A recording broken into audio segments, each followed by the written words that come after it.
Mobutu Sese Seko Kukumbendu Wazabanga, élu président. Moi, Laurent Désiré Kabila, président de la République. Kabila Kabange Joseph, élu président de la République démocratique du Congo. Tshisekedi Tshilombo Félix Antoine, élu président de la République démocratique du Congo. Vital Kamerhe azokoba toujours na kolia vungule na prison ya Makala. Et puis congrès qui prévu l'Assemblée nationale na Sénat est annulé donc jusqu'à nouvel ordre. Tokolobelango lelo na kati ya pole ya politique o émission na bino sur le peuple congolais o bozwi libaku ya kolanda to pesi bino mbote bisika nyonso bozwi libaku ya kolanda biso po na mokolo ya lelo tozo lobela mingi makambo oyo etali Congo makambo pene etali Congo tokotia pole na makambo nyonso etali Congo touti ko bungisa monseigneur ya maison civile o ya président de la République a oti ko kufa et puis DG ya DGDA et pa oti ko kufa lelo tokolobela penzama oyo etali ba politique pe tokotia mingi pole na oyo etali politique tokobanda malamu kopesa d'abord mbote na bato baza ko accompagner biso na kati ya plateau na kobanda d'abord na madame Myriam Balanga mbote na yo. Mbote papa. Madame Myriam Balanga azali journaliste mopandi sango lokola pengai na mopandi na nga na loboko ya mwasi nazana chairman Pichungwenge mbote na yo. Mbote monsieur journaliste. Et puis na mopandi na nga pe kaka wana nazana ndeko David Belobi mbote na yo azali maître avocat. Mbote papa. Et puis analyste politique. Nous allons démarrer kasi avant de côté na sujet to d'abord na likambo zotala penza mboka mingi likambo zotala mokili mobi malambu ya pandémie ya coronavirus Covid-19 où yoza penza ko déranger penza bana mboka mingi to kobanda na ndeko chairman Pichu. Est-ce que na Congo toza na mesure toza ko arriver na ko lutter contre Covid-19? Merci monsieur le journaliste. Je pense que Balandi au bazo dans l'émission Lelo, ils ne vont pas me contredire qu'en République démocratique du Congo, ezali mawa kota la mesure oyo gouvernement ezali kozwa pour la propagation de la pandémie ou ya Covid-19 et ça vraiment la capacité de renforcer nombre de population tozali à 15 à 17 millions de Congolais dans la ville de Kinshasa, c'est vraiment malheureux. Et si nous pouvons voir il y a eu quand même des financements il y a outils dans l'organisme et aminé pour la bundisa pandémie oyo et panzani monde entier, mais nous avons vu seulement les palais du peuple et une partie à commune à Gombe, là où moi je dis voilà, moi qui vivais à Gombe, je suis en déplacement. Donc c'est-à-dire que je parlerai même de moi-même, ils sont même pas en contrôle, il y a bateau, bah c'est déplacé pour le Mwanakati, il y a province, il y a fait dans la ville de Gombe pour Kendeli Banda, et ils n'ont pas pris de mesures nécessaires pour stopper la pandémie. Et cette pandémie, docteur, entre autres docteur Miebe, la première phase. La première phase de la pandémie est la phase de contamination externe. C'est-à-dire que Batu Oyo Bazo Talibanda na maladie wana ya Covid-19, Bango Bazo ya nango na kati. Ceux qui ont été en peut-être qu'ils étaient en contact avec Soussou et comment la plupart ce sont des autorités. Si on a bien suivi, la présidence on a perdu pas mal de gens et nous venons de suivre et papa Monsieur Gérard Balobi qu'il est mort aussi dans la Covid-19. C'est-à-dire que bateau dans la plupart qui dans l'Europe 2 mois en avance, ce sont eux qui sont venus avec cette maladie à l'interne. Mais la deuxième phase est la phase où il y a contamination à l'interne, comme c'est passé en Chine. Tout le monde qui effet secondaire, il a un problème de respiration. Ce qu'on n'a pas vu dans la Katia, moi que je me trompe. Donc peut-être que Bino va pas dire ça, vous me direz le contraire. On n'a pas vu ça, que nous avons un problème de respiration, et ça a commune. Donc c'est quand même baza quand même que ça me semble bango. Non mais moi je dirais ils sont en train de bien faire pour l'instant parce qu'il y a eu encore contradiction. D'accord. Vous rappelez D'accord, je vous prends la parole parce que au commis déjà, chaleur, on va déjà dégager chaleur. Je rentre côté à Madame Myriam Balanga, Covid-19. On dirait bango moko na gouvernement bazo bafoué, na gouvernement bango bazo bafoué. Tout le monde va organiser congrès, tandis que le chef de l'État va le qui pas plus de 20 personnes. Or congrès vous plus de 700 personnes. Donc imaginons un peu Madame Myriam, est-ce que toujours ça la penza c'est qu'il faut pour la lutter contre Covid-19? Matin domingue ndeko na kopesa nga maloba soki totali négligence oyo tozoko vivre lelo na kati ya ba congolais et bandi banda na moto ti ezokita na peuple parce que soki bakonzi bango moko ba yebaki kozwa valeur ou bien comment la gravité oyo pandémie o ezanango et puis la vitesse ezo bomela bato. Je crois que balinga ki kozwa ba mesure moko o vraiment eza nécessaire pour protéger population congolaise. Donc au moins na niveau ba konzelo ko tozo déplorer eza manque wana ya tactique ya kosama comme na lolenge sengeli pour na koyeba ko protéger ba vies humaines. So to bito zo kaka mwanda kisa mukie toke na niveau ya gouvernorat de la ville. Tozina no gouverneur na biso ya ville à Kinshasa monsieur Jean-Tini Ngobila. Lolenge nini ye ayebi nanu na kozala canal moko ya contamination ya coronavirus. Ozomona alerte à liboso epesa maki balobi ke ville ya Kinshasa ezala contaminé et ozala nani ezala confiné. Ville à Kinshasa qu'on a confiné, batonio, donc qui nous avait bakouté que non et si qu'on a zali moto a pembe na non, batu bazui risque on a kubima libanda bakiri pour na kolukata ko tia ba vivre mike pour na ko battre à libota. Et puis on rentre à la maison le soir, tout le monde est en dans les réseaux sociaux, le gouverneur a fait communiqué officiel que ezali sous-souté confinement ezali sous-souté total ya ville à Kinshasa. Et puis deuxièmement, toye bandi côté confinement ya ville ya commune à Gombe. Confinement à commune à Gombe. Vous saviez que vous allez confiner la commune de la Gombe. C'était quelque chose oyo ba bandanango déjà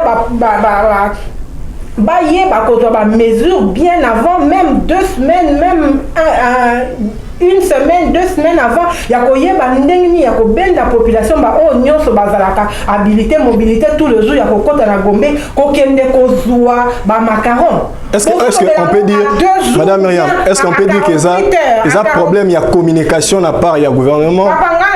Déplorer même avant prédécesseur naïe, non prédécesseur naïe. Oui, donc, nabanda ko déplorer likambo ya communication na niveau ya gouvernorat ya ville province à Kinshasa.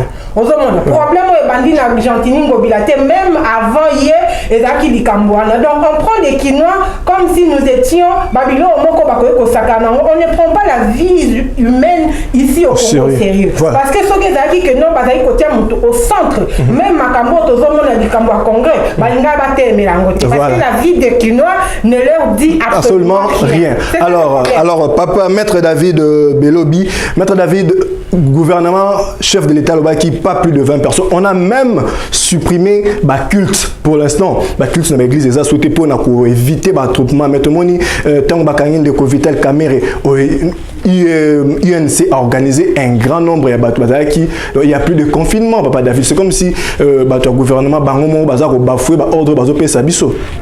Merci beaucoup pour Maloba Singaï.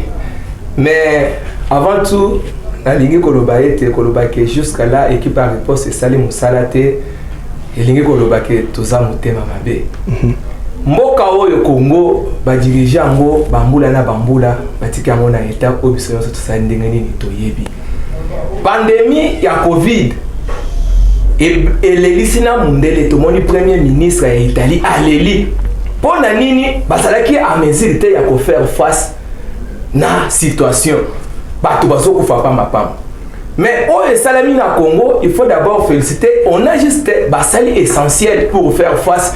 Peine à niveau Congo, bakuteli ango pendant ba année nyonso. Tous avec na ba respiratoire, te na ba hôpital boye biango.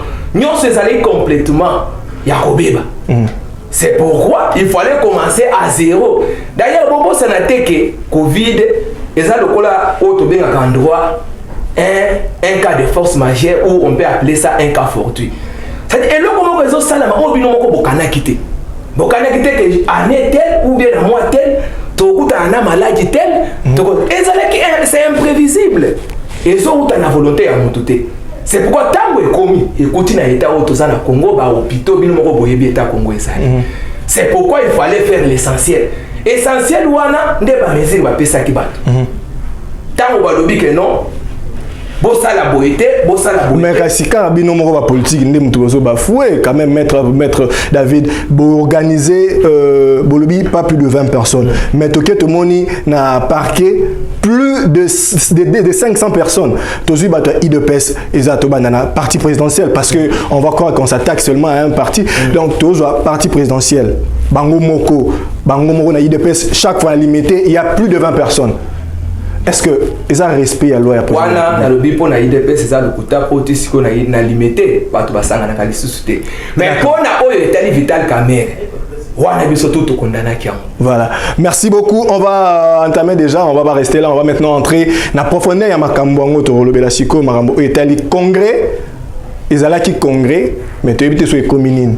On va suivre cet élément de Janine Mabunda après avoir kokuta na mokonza mboka après ça qui ba propos mais ba propos on a Janine Mabunda vraiment on est désolé ça ba propos moro eza ko aider bisoter parce que nga na tuni ba petit peuple musu to kuta na gina bango ba expliquer nga Janine Mabunda lobby ata mutu moko tazo ko arriver ko yebisa nga Janine Mabunda lobby a lobby en français mais a lobby ba eza le rôle ba terme codé où ils ont entre bango ba politique ne ba comprendre petit peuple jusque là baza flou ba habiter bokina pour gagner la bango to pour nanine.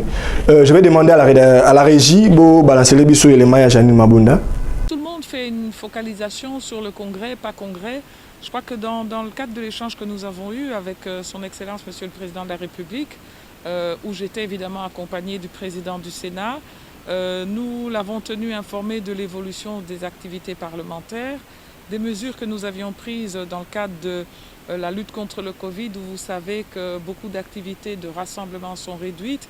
Et donc nous aussi, au niveau de l'Assemblée nationale et du Sénat, nous avions décidé de lever donc, des mesures en matière de suspension des plénières pendant un certain délai qui courait jusqu'au 5 avril.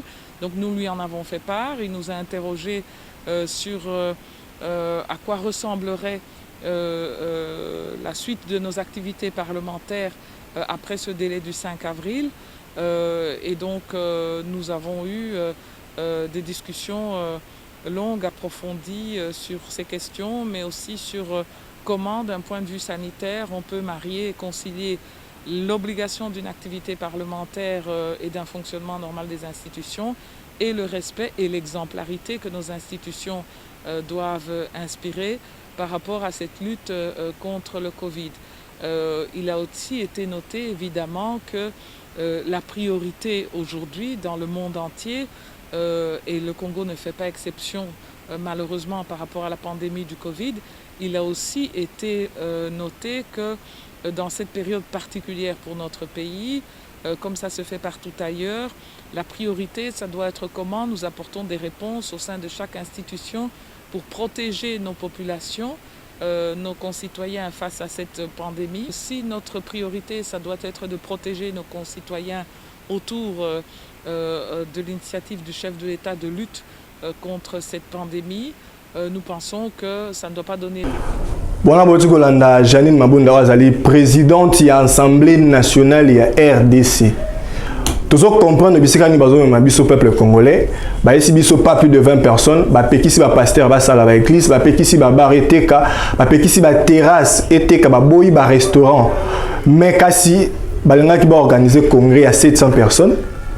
Et président de la République Ayamba ki bango président du Sénat, na président de l'Assemblée nationale kuna la cité de l'Antsele.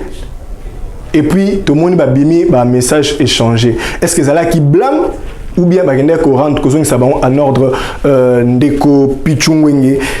Ils là qui blâme tout bagende kozongi sabon ndé en ordre. Bon, c'est d'abord affaire il y a coalition hein. Ça je dirais ça parce que la coalition il y a cash FCC a toujours causé problème. C'est pas aujourd'hui que Babandi na blokoana, chacun avait tiré de son côté ko nuyer muninga. Donc voilà. Alors moi je pense qu'ils ont qui blâmé je pense qu'ils ont dit normalement concertation à Bango, comme président Sénat, président, il y a Parlement et le président de la République. Qui se sont dit ce qu'ils se sont dit. Et l'annonce, c'est d'ailleurs que Mabounda, sauf qu'ils avaient qui blanc, il ne pouvait pas dire ce qu'elle a dit. Parce qu'après, il a fait des jeux des mots pour nous expliquer, voilà. Alors que Tozalaki déjà n'a état d'urgence, ils avaient qui décrété par le président de la République. Et après, ils ont créé une confusion. Oh, le peuple a commis le peuple a commis Kotal. Alors, vous avez suivi même. Il fallait d'ailleurs le malheureux Dirkab, il y a chef de l'État, où il y a Zarabolo, on a plusieurs Makala, il fallait notifier au cours constitutionnel. Vous avez vu l'accusé de réception au cours constitutionnel en date à l'ENF, c'est-à-dire qu'il y avait vraiment pas de communication, comme maman venait de le dire tout de suite là. Et dans les institutions, je ne sais pas comment Bazo pour partager ma attribution pour diriger le Bokaroyo. Et si la cour constitutionnelle a ses prononcés quittés, je ne sais pas ce qui allait arriver. Et on ne sait pas s'ils allaient prendre déjà des précautions. Est-ce que Togo Lobake FCC cache comme une régie à Mpukunania au moins? Ils ont réagi à Mpukunania depuis parce que c'est un mariage contre nature. Oh, le peuple, la boya, le peuple, la téléméla, tout le qu'on est au téléméla. Ce sont les conséquences. Il y a encore un bango, ça qui m'a bien. Les peuples à subir. Bon, moi j'ai toujours dit que les pays ne peuvent pas être dirigés par un accord. C'est un accord des individus au Basala qui, oh, les ont comme malheur et à peuple. J'ai suivi même Jean-Marc Aboundi qui disait des choses bien mais qui ne savait pas comment l'expliquer. Il disait vraiment des choses, mais bon, il voulait expliquer des choses, mais il avait envie d'expliquer, mais il ne savait pas comment interpréter l'article. Voilà. Mais il était quand même dans l'idée de l'article. Voilà. Et voilà, place Tokomi, les Oyo, je pense que Congrès et Kosale Maté, espérons, parce que ça peut mettre en matière, comme on a permis de le sous-sommer pour la Covid-19, je dirais que vraiment les alliés violations graves, Je commencerai par citer, parce que toi, on a tellement le jour où tu as Macaro, moi-même j'étais en ville, dans mon équipe, et je m'étais dit, bon, je ne sais pas ce Covid-19. Et ça, maintenant, on a gommé à solo pour dire que qui n'a pas gommé. Ce Covid-19, on a date, il y a pas et Batoubazu, Macaron, c'est passé Bassa pour avancer rapidement. Et les jours même, on a trouvé qu'il y a des autorisations à entrer, autorisations à sortir, autorisations à gouverner la ville. Donc voilà encore un problème de communication. Et le gouverneur de ville qui descend sur le chemin, qui dit que le général qui dit devant le gouverneur que non, j'ai ici des ordres de hiérarchie, le gouverneur qui dit c'est moi l'hiérarchie. Voilà encore un problème face à peuple. Donc c'est un gouvernement au Baye vraiment comme Ibiso, au Baye vraiment au tiers confusion dans le peuple. Et je demanderai aux Congolais, Ibiso Tozali, tant qu'il est toujours dans le système de sensibilisation du peuple congolais, et que c'est dans le peuple nyonso, bâtir la constitution de l'Abiso. Bâtir la constitution, c'est ce qui va nous aider. L'Abiso constitution et l'ingala. C'est comme chose qui l'explique. Voilà. Madame Myriam, est-ce que vous partagez l'idée Monkonaye que FCC cache comme on dirait après arrestation à Dirkab, maman va créer et le roman pour banque sa président de la République? Na co-partagé avis Andeko parce que ce que Tali, tant au président de la République a décrété état d'urgence. Les Kamwezala qui Yakosala Sima. Exécution, Yama comme président de la République à Lobaki, et c'est là qu'il n'a nous kobandana Dirkab. Dirkab a rendre en réel Kolbanini que Kozwango comme mango na cour constitutionnelle que décret et bimi o mokonzi à lobi qui est comme une état d'urgence. Alors pourquoi il y a eu cette manœuvre là? Pourquoi ça m'a dit que depuis mokonzi a décrété qui état d'urgence natango makamboye kobima watina mokolo cour constitutionnelle baye kozwa baye kozala notifié. Vous voyez donc na kati ya likamboyo eza moto na moto azolinga ko tirer ficelle na ngambo na ye. Lelo soki tozwi bandeko na biso ya FCC na koloba lelo bandeko bakomi na eloko moneti bobangi par rapport ya mes gestion oyo elekaki na tango na bango 18 ans durant. Ozomona lelo ekomi likambo neti ya koluka kobundisa système kobundisa mokonzi ya mboka pona esala nini bango ba s'asseoir par rapport ya côté moko za la sécuriser. Ozomona donc na banzi likambo ya FCC cash ndenge ka ndeko na ngalobi mboka ekoki kotambola na ba coalition. En tout cas pona ngai ngai naza pour te que to continuer boeti tant to kende to tika iso na 4 ans to continuer bo na likambo ya coalition ba FCC cacho to lukaka moyen ndenge nini ya kosilisa makambo. Est-ce que mona futur ya malamu na kati ya coalition ya FCC cash? Papa, on peut en tout cas, tout le monde peut lire le temps. Vous voyez, tant que tu as la lecture, il y a tant de makambezo kende, tu as que elo moko amalunga izaki. Moto nanga moko côté oyo baza animé na changement. Baza na posa ya ko apporter changement par rapport au peuple congolais. Otali nanga mosusu eza bato bazo linga ba tirer ficelle car rapport na toujours bango baza la protéger par rapport ya mabero et les kanako basala peuple congolais. Alors il y a de ces gens là qui veulent encore se garder. Yango zomo ba maniganso nyonso zo sala mabazo luka ndenge ni ya koyeba ko faire tomber mokonzi mboka po batika la toujours protégé par rapport ya basal besoin de cas na Congo. Voilà. Voilà. Le lot tu sais quel dit Tolobi président de la République là qui état de droit. État de droit et banga bazo banga likambo état de droit. Yango zomo na makambo nyonso zo le kana parce que na likambo ce qui to creuser. Ata mokonzi mboka lobaki non o ele kana ki liboso total ngote. Mais to zonga kana sima parce que la continuité à makambo zo sa malelo. Voilà. Vous voyez donc c'est ça le problème. Voilà, maître David, je ne sais pas yo zo partager même idée na bango. Bon. Ngana koloba ete coalition en soi eza mabete. D'accord. Coalition eza volonté oyo wuti na élection pe na constitution mobeko le konzi na biso constitution et le bibon. Et le fait soki mo konzi mboka obimi président de la République, il faut former gouvernement. Pour ça le gouvernement na yo esengeli nini? Balobi avant que ça le gouvernement na yo, il faut aux la majorité na parlement. Tant aux la majorité na parlement, yo motokomisa premier ministre. Et ça veut dire qu'après ma ponami, Ndeko Félix, notre président de la République, ami Koutiye mon président de la République, parti naie, coalition naie, cache, basa la majorité na parlement. Mais il fallait diriger le pays. On se pose la question, qu'est-ce que la Constitution dit? Constitution et le biboui. Ce qui est aux la majorité na parlement. Il faut que ça la oyo ba bengi coalition pour permettre yo au sala ndenge nini au diriger mboka. Coalition e bandi na Congo te. Et l'acte que pas trop ba sala ki kala ndenge ba bomaki mboka kala biso to kobanga ba mboto travailler na bango te. Et sala mi na Afrique du Sud. Le loso ko moni Afrique du Sud de tamboli pour Nelson Mandela andimaki kolimbisa. Ba bomaki bango.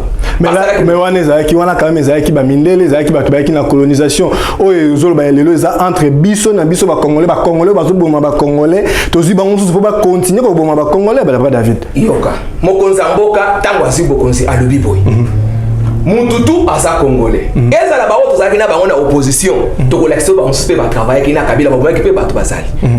Il existe que le Kunda Bassanto Basalaï Koto Bate. À l'habitude, ça mon bec pour le Consi, Constitution. À l'habitude, que la coalition, mais, bisous, la question, ça n'est pas travailler pour la écolo. Mais à la question, bonne fois, naïe, ça bonne fois, naïe, c'est qu'on des bandes, qu'on a besoin de AFCC. Balingi Skobaya, na Bamaye, na Bangwa Mabe. Pour la ligne, c'est le moment où Bakoya, Bakozalokola, ne Basalaki Kala. Azuna Mbongo Nenga Lingi, Azonenda Kwalali. Asane Nenga Lingi, au moins, on a besoin de la mère, t'envoyer.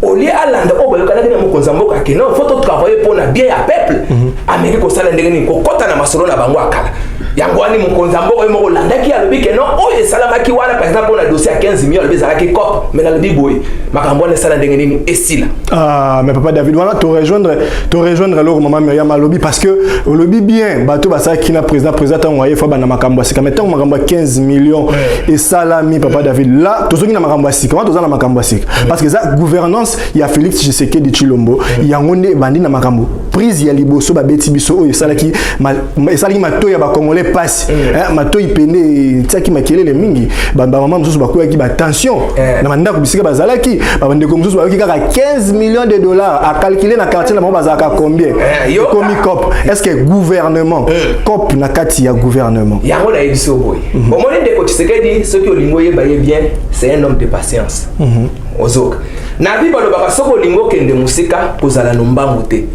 il faut tango zoko te sika oyeba ke sika nazo cha lukolo nazo cha wapi po sinon o risque o kota na esika oyo ko kota te emilio moko ndeko Tshisekedi aya akuti bizaleli yakala tango soki ndeko na ye nangala probezali vital kamete mutu alimusa 15 na yebite tango likambo 15 millions et salamaki ndeko abenga ngo bien kezalaki na ndenge na bango akala bizela kala banda benga ngo cop yango ayebisi biso ayebisi bango cette fois-ci c'est fini mais tomoni na dossier à 100 jours nde makambo ekosala ndenge nini ebebi mokonzi mboka azali na volonté aider peuple congolais ba vivre comme malamu batambola comme malamu embouteillage ezalate mais bandeko na biso batie na gestion bango bamoni esika ya kozwa bambongo ya kotonga bandako ya kosala boye yango ntango mokonzi mboka bamoni eza clair te alebi te cette fois-ci to passer na action état des droits il fallait nommer ba magistrat yango moni dossier à 15 000 avec pas si poto comme ngo pona nini po ba magistrat bazalaki wana ka ba oya kala il fallait pour nommer mutu oyo akwa koya pour travailler selon ligne oyo moko asengaki tango pokere aye alobi ye moko amemi makambo na maboko alobi oyo azimbongo ya 100 jours yé mon corps ça les ba ko juger ba ko sambisa ye merci yango dossier bandaki bon merci beaucoup vraiment to soki to tigala to tigala to soki mi photo le bébé makambo o Italie Vital Kamerhe o aza kolia vungule omoni bandeko nanga obino botikali ya bakonzi ya gouvernement na pesa bino conseil moko tango za mokonzi bongisa pe ba place mosusu bongisa ka ba place mosusu bo négliger la biso prison makala ba prisonnier makala baliaka malonga te ba prisonnier makala bazara na place à sointer ba prisonnier makala bana ba installation hygiénique ya malamu te soki yo se retrouver kuna na kaya lelo confinement que zo yo kuna na kati ya makala et au sugelo ndenge nini baloba ki biloko libande kota te depuis le 4 avril ministre aloba ki biloko libande kota te ao ko se retrouver kuna savon soki esili et au sugelo ndenge nini okolia madeso balamba kana loso basangisi tobongisa babisika na biso toyebite lobe za ndenge nini tango musu leki na ondi bakokanga okende kolia vungule madame Myriam na yepa na yo Vital Kamerhe nzete ya mubesu na prison et est-ce que eza façon ya ko laver Vital Kamerhe na ba faire nyonso to eza façon ya batu ya IDPS oyo balingaka Vital Kamerhe mukie ya ko kabola ye na Félix Tshisekedi omoni na likambo yo problème eza Félix Tshisekedi te problème ezali likambo ya état de droit ozomona mokonzi ya mboka tango ayaki amoni nano atali alobi ke biso FCC nani cash eza nini eza likambo bazoprenir changement bazoprenir changement bayaki coalition wana ezalaki mpona ensemble Vital Kamerhe na Félix Tshisekedi basala makambo lolenge ya sika lolenge ya sika oyo peuple a se retrouver yango wana balobaki ke cap pour le changement alors lelo toyekokutana na kati ya bato oyo basalaki coalition mpona baluka liboso intérêt ya peuple congolais tomoni kaka na kati ya bato wana nde bango ka bato ya liboso babandi koboma peuple congolais mokonzi mboka atalaki alobi na changement otolingi tomema likambo ya liboso ya kosala eza na kolongola baye liboso bazalaki nesika ya kopesa mibeko to kokata bitumbu balobi nini ba magistrat omonaki mokonzi mboka ayebaki na ko décharger bato bazalaki liboso wana bayeba kozala libre parce que ba oyo bazalaki liboso bazalaki bato oyo bazalaki lié maboko na bango ezalaki lié bazalaki na pouvoir wana ya kozwa ba décision te ya kokweyisa lelo moi lokola yo moko bengi président Vital Kamerhe nzete ya mobeso ça veut dire quoi lelo ndenge eza wana nul n'est au-dessus de la loi et lobi que yo oyibi yo odetournaki mbongo yo osalaki mabe bako pesa yo etumbu bien bako juger na ndenge esengeli est-ce que ezaka kapona bato bae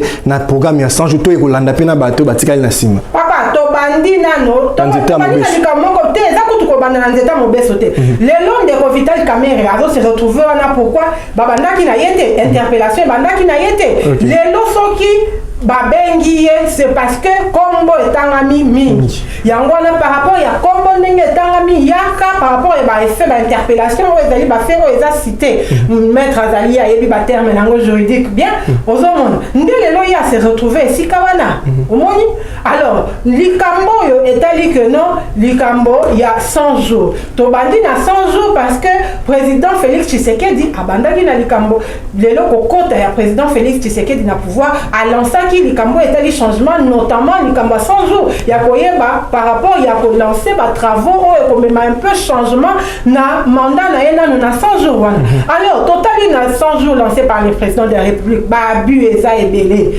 ba ndeko ba magistrat ba se saisir par rapport ya ba dossier wana ba ça anime papa. Non, on ne peut pas sacrifier tout un peuple. Au profit à bateau, mon compagnon ko yeba, ko lengela ou bien ko aménager moi catégorie mon gars. Est-ce que Madame Myriam, tout un peuple qui est en train de souffrir. Madame Myriam, est-ce que ils ont risqué comme était la présidente de la République qu'on se retrouve yemoko face à FCC? Nabanzi, bateau, le président de la République, on dirait que la politique, je ne pense pas que Aza dupe ou bien Aza la capacité de maîtriser Makambo. Todo vivre en lelo, todo vivre lelo. Ce que tali obio la lecture na yo ça la lecture ya bon moto Félix Tshisekedi. Ozomona que Aza motomoko Aza la ka vite en besoin.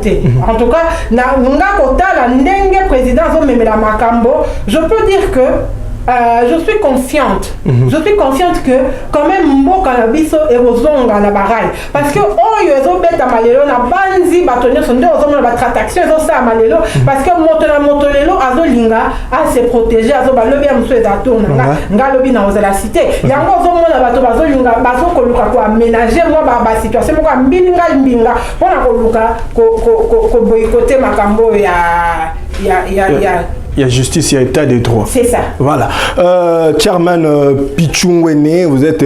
Rappelle que vous êtes présent, il y a ASBL Moko, il y a Diaspora. Un mouvement de la diaspora. Voilà. Voilà. Chairman, Lelo, président de la République, a banni état de droit. Et banda qui depuis bani na programme à 100 jours parce que tant problème en 15 millions bande qui pété 200 millions y Albert Yuma bande ko qui pété bande ba mbongo o bande ko na biso ba Congolo bazo ninga to nyokwama bazo ki na FPI bazo ko qui pété mais tant comme na makambo à 100 jours président a bandi état de droit est-ce que eloko o eza risque na coalition FCC cash? Merci beaucoup. Vous savez, tant le tal Mboka, on a tout parlé avec beaucoup plus de responsabilités. Mon frère David a même accusé le président de la République pour dire qu'il avait toléré la rétrocommission. Ils ont dit, comment comment ça s'est passé, vous avez tous suivi. Oui, donc il avait toléré le mal et après il a appliqué. Écoutez, je suis content que le célèbre Dirkab Faiseur des rois. Faiseur des rois, les pacificateurs. On a chanté jusqu'à l'IBT, les pacificateurs, c'est lui qui a initié. Qui montre les chemins. Voilà, celui qui montre les chemins. C'est lui qui a tiré même le président de la Genève pour dire que Koto Ndema Solo. Donc, yo, Betamo, qu'on appelle Betamo Sousso, en 2023, les célèbres jeudi. Donc, de l'eau, il y a Kangami, Azana Poloko, n'a pas fait Moko, Oyezomo, on a vraiment à Sali, mais bien que Batonso a crié qu'il y a Pablo Komsou Nakati. Vous savez, peuple Bako Saraïti, nous avons des problèmes très sérieux. Il y a autant d'Amboko. Vous avez cité Albert Yuma. Nous avons vu tant Makambo Albert Yuma Yaki Ao. Mais M. Chadar, il a dit ouvertement dans la télé Nabiso que ceux qui Bakangi Bango Bako paralyser la République. Mais c'était une menace contre 84 millions de Congolais. Est-ce que le président de la République a montré est-ce que le magistrat qu'on invité ceux qu'on a été M. Chadar, il est là, il est libre. Et si est-ce le Massi et Banina et Babi Azan restent à surveiller, laissons voir comment les choses vont se passer. Mais si encore le président de la République a le bas que non, il ne va pas finir d'aller passer. Mais attends, il y a des choses, il y a comme sous les deux, ils ont tiré origine dans les passés. Voilà. Sachant que le représentant de la République a un mandat une fois renouvelable. Mais c'est à nous, la jeunesse. Côté les Makoïb, ça va que monsieur le président de la République, si aujourd'hui vous n'allez pas finir dans le passé, le peuple ne va jamais. Est-ce que l'important c'est de finir dans le passé ou de récupérer les sommes? Au moins, le problème est en Congo, oui, c'est par rapport à la question, je suis encore là. Ouais. Est-ce que les lots, parce que les lots comme Toubaro Kangayake, à saluement quelque temps, Mbongo, même Kanande Konabiso, Azasiko, ministre de la Santé, Oli Lunga, Bakatelier, mais Mbongo, Yazwa, ils ont guité. Donc c'est aussi ça les problèmes. C'est aussi ça les problèmes. Dans un besoin bon il y a peuple zonga. Bon il y a peuple Obaïba. C'est pas seulement lui. Il y a Kabila qui Oyavani la Kingakati. Il a volé pendant 18 ans. 18 ans avec tous ces ministres Lelo Oyo. Ils sont pas inquiétés. Est-ce que vous pensez que le président de la République c'est un dieu qui pardonne les péchés des gens? Non, c'est pas un dieu. Ce qui te lobby que toi se réfère à peuple pris. La peuple Oya Votabiso. Bah nous nous faisons la base. Quand la base avait dit Toligi Mambakor mais aujourd'hui, il y a déjà un problème. Président Bango est en prison, Lelo peut-être condamné par la justice. Quel sera le fait Soria Cash? C'est-à-dire Cash et coexister dans les jours qui viennent. Mais il y a un autre commun. Et il dépêche face au FCC. Et c'est ce que nous avons dit. Hier, nous étions traités des mots, de tous les mots. Que voilà. Mais eux-mêmes, Lelo, on a dit le peuple a la pour nous quitter la barabara. Pour aller faire quoi? Peuple n'est machine de guerre. Donc voilà, nous devons laisser cette façon de manipuler la population, de manipuler le peuple congolais. Mon frère vient de le dire, que l'état des droits, les combats de l'état des droits et bandit Awate, nous avons combattu même à l'extérieur. Les Congolais Freedom Fighters, avec les combattants de la liberté, nous étions tous avec même notre président qui a la légalité, bien que sa légitimité est là qui mise en cause par des contestations, les autres se réclament la présidence et tout. Mais nous avons compris que les pays devaient avancer. Voilà. Parce qu'entre un frère et un ami, les choix est clair, l'a dit un éminent homme politique fils de mon pays en 1982. Et voilà notre frère qui est devant de nous. Voilà. Ce que nous demandons à notre frère, que ce soit un vrai état des droits. Oh, le papa Etienne Tshisekedi, le peuple d'abord. Est-ce que ce qui se passe à la présidence, c'est le peuple d'abord? Vas-y voir 70 conseillers au à la présidence. Ce sont des frères et amis. Voilà. Et aujourd'hui, la méritocratie n'existe pas. Voilà, merci. Merci, je vous prends la parole.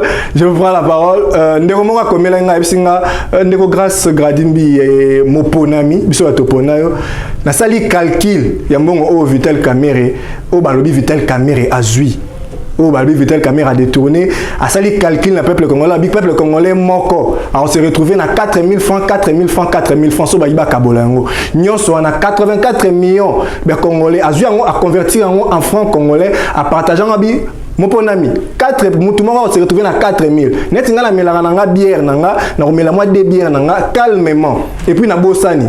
Mais Vital Kamerhe yemoko azui en prétendu que azui en ndenge bazo prétendre.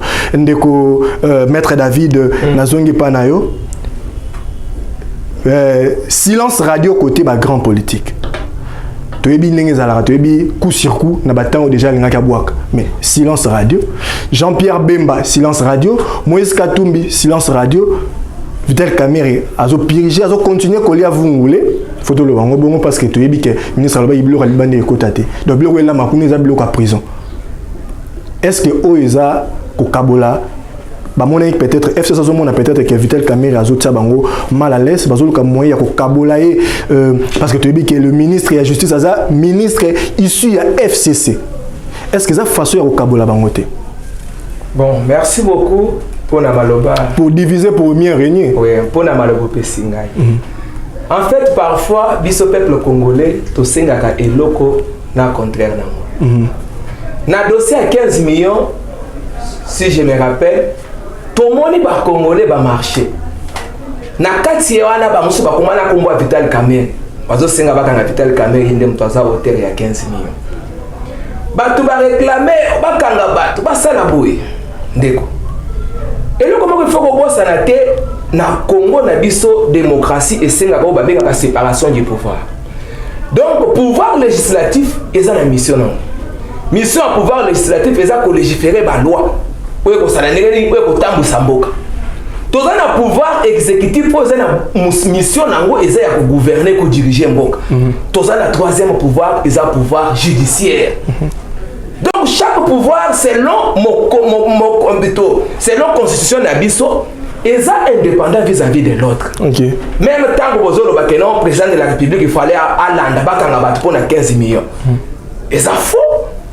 Et c'est le dossier à Vital Kamerhe. Et c'est le dossier à Nan. Tant que président de la République il y a une campagne sur les vidéo à l'obaki boy. Tant qu'on a la président de la République. Ozala ozande konangai. Ozala ozanani. moto atamba kota ko za likolo ya mobeko. Mais kasiye alaka ki pe bande ko Nord Kivu alaka ka bango esi bango même ke ba filmer pour ba garder ba image ke yena Vital Kamerhe ba kotambola kaka nzela moko avant ça ali kamorba kaka toujours ko ya pas Vital Kamerhe alliance wana ba sali et ko kabwana te ba image ezali ti lelo Félix Tshisekedi atikala ko kabona na Vital Kamerhe. Mais aujourd'hui bazolu ko kabola bango et puis le président est silencieux. Oui. Zela na répondre yo.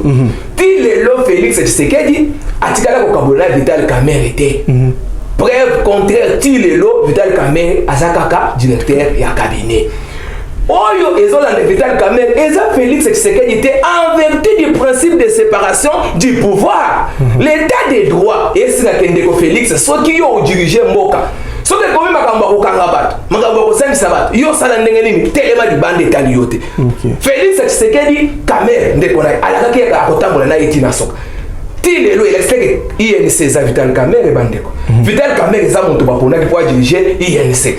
Soki lelo ke INC ndenge ko Tshisekedi akufaka kufina na idepeste lelo ba voter président tout ça Félix soki INC que lelo ba condamner ndeko Vital Kamerhe elle sait que INC kufi INC ko continuer pe Félix Tshisekedi akozala kaka ndeko Vital Kamerhe aba condamner justice muto condamner indépendance donc biso moko to lamuko Félix Tshisekedi alobi na poni ba magistrat sika na pesi bino mission na bino ezanini bokende bosala mosala na indépendance soki oyo basebisa biso o yuma o tel basala makambo asika botala na yebisa bino ke na domaine à droit ezate ko na mokalo lelo tongo tipo oyeboye o baka na muntu tel jamais il y a un principe o biso to respecter na droit d'ailleurs acteur une combite probation la force de la preuve qui doit prouver que tel muntu ayibaki boye Félix atala ke soto le bito tala to mitika na temps ya ko banda kozonga boye to ko perdre la temps ko diriger mbo ko avancer.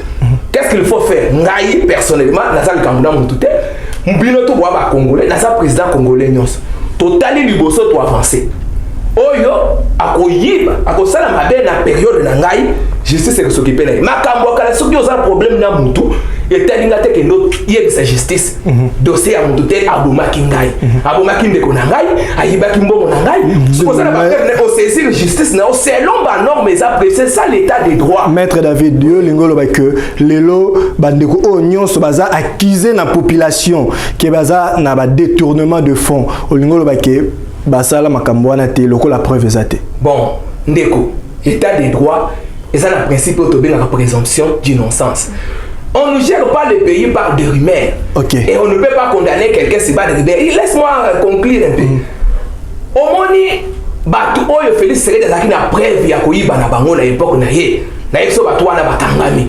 Ah, quoi. Tout ça na ndeko olingi lunga. Voilà. Na gestion ebo, na gestion mbongo ya Ebola. Vital Kamerhe. Vital Kamerhe bakangi na noté. Ti sikoyo asa présumé. Déjà à sacrifier. Déjà à sacrifier. Bango te baba présumé innocent. Il état des droits ko rendre jugement nango. Félix Tshisekedi état lié. Voilà. Merci. Naboyo kandé to kolonga, naboyo kandé to ko kende liboso so ki toza naboyo kandé. Elo mo sala maté. Tokomi no na suka ya débat na biso to pe lisanga na biso o tozalaki lelo pona kolobela bino kasi avato silisa ndeko moko ya biso nga to tsaka liboko na mutema po ani soki tozoyemba debout congolais et tokotsa liboko na mutema bandeko na ngabo tsa liboko na mutema bandeko na ngabo za na watina question moko na bandi pa ya chairman Pichungwene FCC cash INC. Et ça, FCC, FCC, IDPS, INC. Est-ce que vie longue vie zakak? Donc, mbala moko. Vie exacte, c'est le peuple qui gagne. Voilà. Madame Myriam Balanga, FCC, INC, IDPS. Vital Kamerhe na kacho. Est-ce que vie zakak? Le peuple d'abord. Ah. Maître David, FCC, INC, cash. Tshisekedi risque ou pas? Tshisekedi ne risque jamais. Les individus vont passer, mais les institutions resteront. Voilà. Donc, merci beaucoup. Merci beaucoup, Boyo Kani. C'est ici que Totse Souka na Boyo Kani de Torolonga, pour la politique et comme Penza na Souka, Kasitozo et Sabandeko na Bisobo. Botika ba grimace. Soki bakangi Vital Kamerhe, soki a ke kacho toko démissionner. depuis tu as causé là-bas démissionner. Si les lots ont démissionné, botika ba grimace. Peuple congolais a mindu quitté bo saleli son boki botie na kati ba armoire. To kuta na mikolo yo koya ezala ko babino grâce Kradimbi mo pona mina bino.